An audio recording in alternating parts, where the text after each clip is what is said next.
إن هذا القرآن يهدي للتي هي أقوم ويبشر المؤمنين الذين يعملون الصالحات أن لهم أجرا كبيرا. بسم الله الرحمن الرحيم. الحمد لله رب العالمين والعاقبة للمتقين والصلاة والسلام على رسوله النبي الكريم وآله وأصحابه وذرياته وأزواجه ومن تبعهم بإحسان إلى يوم الدين، وبعد. أعوذ بالله من الشيطان الرجيم. وإذ قال ربك للملائكة إني جاعل في الأرض خليفة قالوا أتجعل فيها من يفسد فيها ويسفك الدماء ونحن نسبح بحمدك ونقدس لك قال إني أعلم ما لا تعلمون. مشاہدین و ناظرین کرام، آج کے درس کے اندر سورہ بقرہ کی آیت نمبر 30 سے لے کر 35 تک کا انشاءاللہ تعالی ترجمہ اور تفسیر آپ کے سامنے پیش ہوگی۔ ان آیات بینات میں ابتدا اس بات کی ہو رہی ہے کہ اللہ تعالیٰ آدم علیہ السلام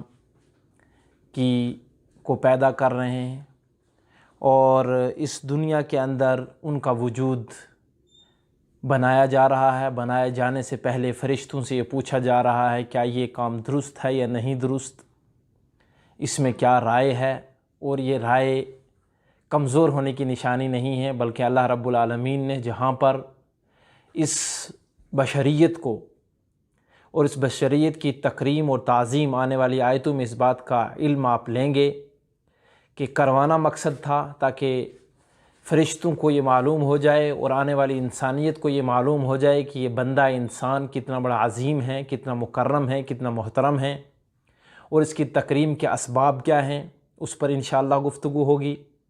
دوسرا جو ہے، فرشتوں کے پاس ایک مسبق تجربہ تھا، اس کا ذکر ہو رہا ہے۔ اس وجہ سے ان سے پوچھا جا رہا ہے کہ کیا یہ جو انسان کو پیدا کرنے جا رہا ہوں میں، رب العزت فرماتے ہیں، تو اس میں فرشتوں کے سامنے یہ بات رکھی جا رہی ہے، اور فرشتے جو اللہ رب العالمین احکم الحاکمین کو وہ بات کہہ رہے ہیں جو ان کا مسبق تجربہ ہے۔ اور وہ تجربہ جنوں کے بارے میں تھا کہ انہوں نے خون بہایا، فساد کیا، اور یہ بات ناگوار فرشتوں کو تھی کہ اے اللہ تعالیٰ تو ایسی مخلوقات کو پیدا کرنا چاہتا ہے، یا اس سے پہلے جو مخلوق پیدا ہوئی ہے انہوں نے تو یہ کیا، اگر کوئی اور مزید پیدا کرے گا تو ان میں بھی ایسے فسادی ہوں گے۔ یہاں سے فرشتوں کی خوبصورت طینت، خوبصورت فطرت کا پتہ چلتا ہے کہ وہ فساد کو، وہ جھوٹ کو، وہ خون ریزی کو، ظلم کو ہرگز پسند نہیں کرتے، اس چیز سے ان کو نفرت ہے۔ ایک بہت اچھا مضمون ہے سامعین و مشاہدین، آپ کے گوشے گزار کرنا چاہتا ہوں کہ فرشتے اللہ رب العالمین کے بہت پیاری مخلوق ہیں۔ اللہ تعالیٰ نے ان کو نور سے پیدا کیا ہے، اور ان کی صفات حمیدہ میں یہ ہے لا یعصون اللہ ما امرہم ویفعلون ما یؤمرون، اللہ کی کبھی نافرمانی نہیں کرتے۔ تصور کرو، غور کرو، اور حدیث پاک میں نبی علیہ السلام نے اسرافیل علیہ السلام جو کہ سور میں پھونک ماریں گے، جب سے اللہ تعالیٰ نے ان کو پیدا کیا ہے اور ان کے ہاتھ میں سور پھونکنے کے لیے ایک آلہ وہ دے دیا ہے، جب تک قیامت تک جو مدت باقی ہے اور جو ایام باقی ہیں، جو گھڑیاں باقی ہیں، جو سال باقی ہیں، اور جب سے دنیا قائم ہوئی ہے اس وقت سے لے کر قیامت تک وہ اسی حالت میں کھڑے ہیں۔ لا یعصون اللہ، اللہ کی نافرمانی نہیں کرتے، ویفعلون ما یؤمرون، اور جو اللہ حکم دیتے ہیں وہی کرتے ہیں، نہ کم نہ زیادہ، نہ کم کرتے ہیں نہ زیادہ کرتے ہیں۔ اور مخلوق میں کوئی اگر کم زیادہ کرے اور کوئی نافرمانی کرے وہ ان کو بہت بری لگتی ہے اور بہت ناپسند کرتے ہیں۔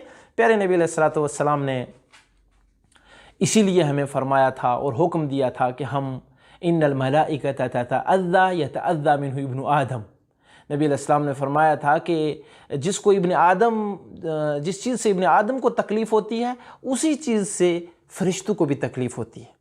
جھوٹ سے، ظلم سے، نشے سے، بری چیزوں سے ایک دوسرے انسان کو تکلیف ہوتی ہے تو سمجھ لو کہ فرشتوں کو بھی تکلیف ہوتی ہے۔ اور انسان اگر تنہائی میں بھی گناہ کر رہا ہے اس کو یہ سوچنا چاہیے میں فرشتوں کو تو تکلیف دے رہا ہوں، اور فرشتے اتنی عظیم مخلوق ہیں، یہ مومنین کے لیے ہمیشہ دعائیں کرتے رہتے ہیں۔ بہت خوبصورت مضمون ہے، فرشتے مومنین کے لیے کیا کیا دعائیں کرتے ہیں، کب کب کرتے ہیں، یہ آپ جا کر پڑھیں گے۔ مجھے ابھی جو ہے اپنی ان آیاتوں کی تفسیر کے اندر آنا ہے اور آپ سے مخاطب ہو کر ان کا ترجمہ کرنا ہے، تفسیر کرنی ہے۔ اللہ تعالیٰ فرماتے سورہ بقرہ میں آیت نمبر 30، وَإِذْ قَالَ رَبُّكَ لِلْمَلَائِكَةِ، اور اے پیارے نبی علیہ السلام، آپ کے رب نے جب فرشتوں سے کہا انی جاعل فی الارض خلیفہ، میں تو زمین میں خلیفہ پیدا کرنے والا ہوں۔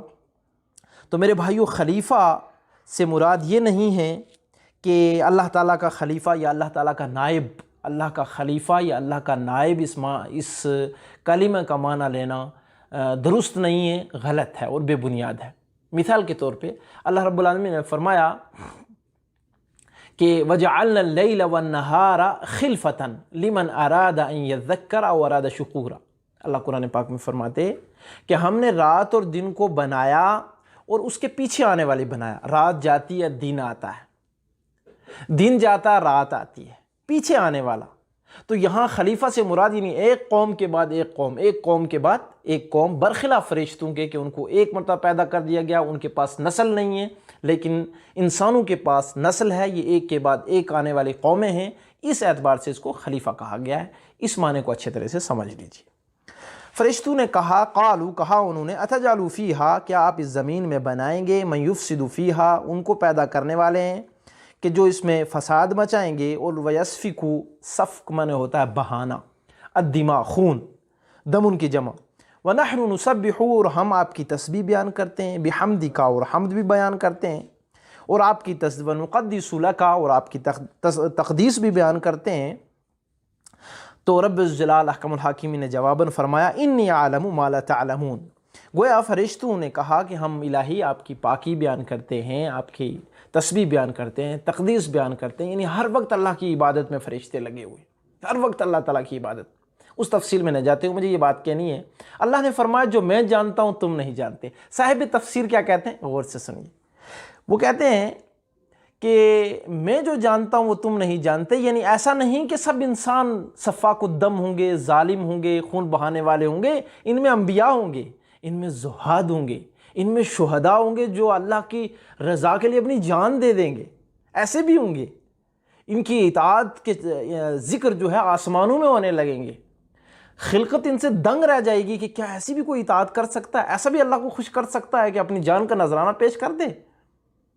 سبحان اللہ، غور کرو اللہ تعالیٰ کے اس فرمان میں، انی اعلم ما لا تعلمون، جو میں جانتا ہوں تم نہیں جانتے، کہ جو چیز میں بنانے جا رہا ہوں اس کے اندر میں کیا کیا کمال اور کیا حکمتیں اور کیا کیا اپنے راز اور کیا رب الجلال کی صنعت اور کاریگری اس میں جھلکے گی، دکھے گی، یہ بات ابھی آپ کو علم نہیں ہے۔ آنے والی آیات پہ غور کیجیے۔ اللہ تعالیٰ فرماتے وعلم، یہ پہلا سبب ہے جس وجہ سے فرشتوں کے سامنے، اس کے دو سبب تھے، ایک تو فرشتوں کے سامنے انسان کی اہمیت بتانا مقصد تھی، اور دوسرا انسان خود بھی اپنے مقام کو جان لے۔ اس وجہ سے تین پہدر پہ انسان کو جو معزز اور محترم بنایا گیا ہے، وہ کس طرح اللہ رب العالمین نے مقام اس کا بنایا اور مقام بنا کر دنیا کے سامنے رکھا۔ دیکھیں آپ، سب سے پہلا مقام بنانے کے لیے اللہ تعالیٰ نے کیا کیا، آدم علیہ السلام کو علم سکھا دیا بہت ساری چیزوں کا۔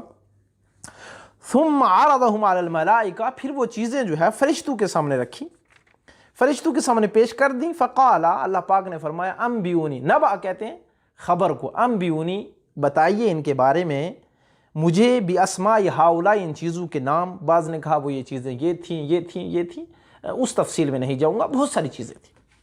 ہؤلاء ان کنتم صادقین، اگر تم اپنے دعوے میں سچے ہو اور آپ یہ سمجھ رہے ہو کہ ایسا نہیں کرنا چاہیے، تو آپ بتاؤ ان چیزوں کے نام، یہ جو چیزیں آپ کے سامنے رکھی ہیں۔ بہر کیف، قالو، انہوں نے کہا، سبحانک، الہی تو پاک ہے، کس چیز سے، کہ جو علم تیرے پاس ہے وہ ہمارے پاس تو نہیں ہے، ہم اپنے ضعف علم کا اعتراف کرتے ہیں۔ یہاں پر ایک خوبصورت قاعدہ نکلتا ہے، انسان کو اگر کوئی چیز نہیں آتی کہہ دے مجھے نہیں آتی۔ اور علماء نے اور سلف نے کہا یہ بھی علم ہے کہ انسان کسی مسئلے کو نہیں جانتا وہ اللہ سے ڈرتے ہوئے شریعت کے اندر بالکل مداخلت نہیں کرتا، زبان تک نہیں کھولتا، اور وہ یہ کہہ دیتا ہے کہ میں نہیں جانتا، اللہ کو معلوم ہے اور اللہ کے رسول صلی اللہ علیہ وسلم کو معلوم ہے۔ صحابہ رضوان اللہ علیہم اجمعین کے آداب علم کے اندر یہی بات تو بڑی پیاری تھی، وہ کہہ دیتے تھے اللہ و رسولہ اعلم۔ اور علم نفع بخش تبھی ہوتا ہے جب بندہ کبھی بھی اسلام کے اندر جرأت نہ کرے۔ آج قرآن کی تعویل ہو رہی ہے، اپنی تفسیر ہو رہی ہے، حدیثوں کی تعویل ہو رہی ہے، اللہ پر جھوٹ باندھا جا رہا ہے، رسول اللہ پر جھوٹ باندھا جا رہا ہے اور اس کو شریعت بنایا جا رہا ہے۔ بڑے افسوس کے ساتھ میں کہوں گا، بڑے دکھ کے ساتھ یہ بات کہہ رہا ہوں کہ ہمیشہ اعتراف ہونا چاہیے اپنی کمی کا۔ یہاں فرشتے اپنے علم کی کمی کا اعتراف کر رہے ہیں اور کہہ رہے ہیں لا علم لنا الا ما علمتنا الہی، ہمیں وہ علم نہیں مگر اتنا سا ہے جتنا آپ نے ہمیں سکھایا۔ گویا وہ عالم الغیب نہیں ہے، صرف اللہ تعالیٰ عالم الغیب ہے، فرشتے بھی غیب کی بات نہیں جانتے ہیں۔ انک انت العلیم الحکیم، تو ہی ہے بہت علم والا، پورا کا پورا علم تیرے پاس ہے، سابقین کا بھی، آنے والے کا بھی، حال کا بھی، ہر وقت کے احوال سے اللہ ہی واقف ہے، کوئی نہیں ہے۔ اور حکیم فی صنعہ، اپنی کاریگری میں حکمت سے بھرا ہوا ہے۔ حکیم اللہ کی ایک بڑی پیاری صفت ہے، نام ہے۔ اس کا ترجمہ کرتے ہوئے مفسرین صاحب جلالین بار بار کہا کرتے ہیں حکیم فی صنعہ، اپنی کاریگری میں، اپنے بنانے میں اللہ رب العالمین حکمت ہے، یعنی حکمت ما یصدر منہ الا صواب، عربی میں کہا جاتا ہے جو بھی سرزد ہوتا ہے اس سے اور جو بھی فیصلے ہوتے ہیں وہ بالکل درست ہوتے ہیں۔ ہمارے فیصلے جو حکمت کے تحت ہم کرتے ہیں لیکن پھر کہتے ہیں جی اس میں ذرا ٹھیک نہیں ہوا، یہ غلط ہو گیا۔ اللہ تعالیٰ کے فیصلوں میں کوئی غلطی نہیں ہوتی، اسی لیے اس کو الحکیم کہا جاتا ہے۔ اللہ تعالیٰ نے فرمایا یا آدم انبئہم باسمائہم فلما انبأہم باسمائہم قال علم اقل لکم انی اعلم غیب السماوات والارض واعلم ما تبدون وما کنتم تکتمون۔ آدم علیہ السلام کو اللہ نے حکم دیا آپ ناموں کو بتائیے۔ آدم علیہ السلام نے ان ناموں کو گنا دیا، اور جب ناموں کو گنایا فلما انبأہم باسمائہم، تو اللہ رب العالمین نے فرمایا علم اقل لکم، کیا میں نے آپ سے نہیں کہا تھا انی عالم غیب السماوات والارض، غیب کی باتیں تو میں ہی جانتا ہوں، وہ آسمانوں میں ہو تب یا زمین میں ہو تب یہ مجھے ہی علم ہے۔ وَعَلَمُ مَا تُبْدُونَ وَمَا كُنْتُمْ تَكْتُمُونَ، اور میں وہ بھی جانتا ہوں جو تم ظاہر کرتے ہو اور وہ بھی جانتا ہوں جو تم چھپا کے رکھتے ہو۔ جو دلوں کے اندر وسوسے آتے ہیں نا، اور وَنَعْلَمُ مَا تُوَسْوِسُ بِهِ النَّفْسُ وَنَحْنُ أَقْرَبُ إِلَيْهِ مِنْ حَبْلِ الْوَرِيدِ، دلوں کے اندر جو گفتگو ہوتی ہے نا اس کا بھی اللہ پاک کے پاس علم ہے۔ لہٰذا کوئی بھی یہ نہ سوچے کہ فلاں چیز اللہ سے کوئی مخفی ہے۔ لا يعزب عنہ مثقال ذرہ، اللہ سے کوئی چیز ذرہ برابر بھی ڈھکی چھپی نہیں، اوجھل نہیں میرے بھائیوں۔ یہ پہلی بات تھی جس کا میں ذکر کر چکا ہوں کہ انسان کو تکریم بخشنے کے لیے اللہ نے علم دے دیا۔ اور یہاں پر یہ بات بھی سمجھ لیجئے کہ دوسری جو آیت آ رہی ہے، آیت نمبر 34، اللہ رب العالمین فرماتے وَإِذْ قُلْنَا لِلْمَلَائِكَةِ اسْجُدُوا لِآدَمَ، پھر ہم نے فرشتوں سے یہ بات کہی کہ تم آدم علیہ السلام کو سجدہ کرو۔ فَسَجَدُوا، دیکھا نا میں نے ابھی بتایا کہ وہ کبھی نافرمانی نہیں کرتے، تو یہ دیکھ لیجئے ثبوت۔ فَسَجَدُوا، سب نے سجدہ کیا، سب نے سجدہ کر لیا الا ابلیس، ابلیس نے سجدہ نہیں کیا۔ اور دوسری جگہ قرآن میں فرما دیا کان من الجن ففسق عن امر ربی، وہ فرشتوں میں سے نہیں تھا، نور سے نہیں ہے، وہ آگ سے بنا ہوا ہے، مخلوقات یعنی کہ جنوں میں سے ہے ابلیس، اور ابلیس نے انکار کر دیا، ابلیس نے انکار کر دیا، وہ ابا انکار کیا، واستکبر اور تکبر کیا، وکان من الکافرین اور کافروں میں سے ہو گیا، اب اس کو ہدایت ملنے والی نہیں، لہٰذا وہ کافروں میں سے ہو گیا۔ دیکھیں ایک ہے ابا اور ایک ہے واستکبر، تکبر کیا اور انکار کیا۔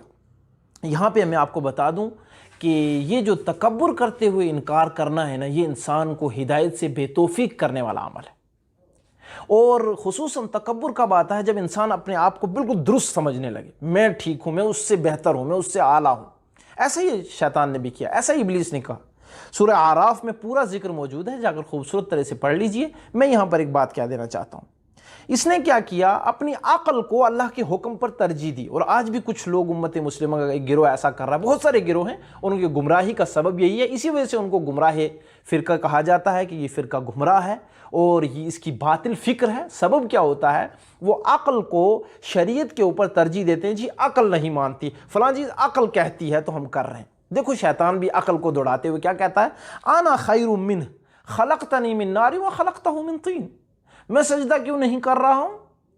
کیوں تکبر ہے تیرے اندر؟ شیطان نے پوچھا. کہا میں اس سے بہتر ہوں. بھئی اللہ کے حکم کے آگے تو بھی ایک مخلوق ہے، وہ بھی ایک مخلوق ہے، یہ کہنے کی جرت کیسے ہو رہی ہے کہ میں اس سے بہتر ہوں؟ مخلوق کے اعتبار سے تو دونوں برابر ہوں. للہ المثل الاعلی، اللہ کے لیے بڑی مثال. اور اللہ تعالیٰ مجھے اس مثال پر معاف کرے، میں مثال سمجھانے کے لیے دے رہا ہوں کہ ایک باپ کے دو بیٹے ہیں. اب وہ ایک بچہ کہے نہیں جی یہ کم کماتا ہے میں زیادہ کماتا ہوں.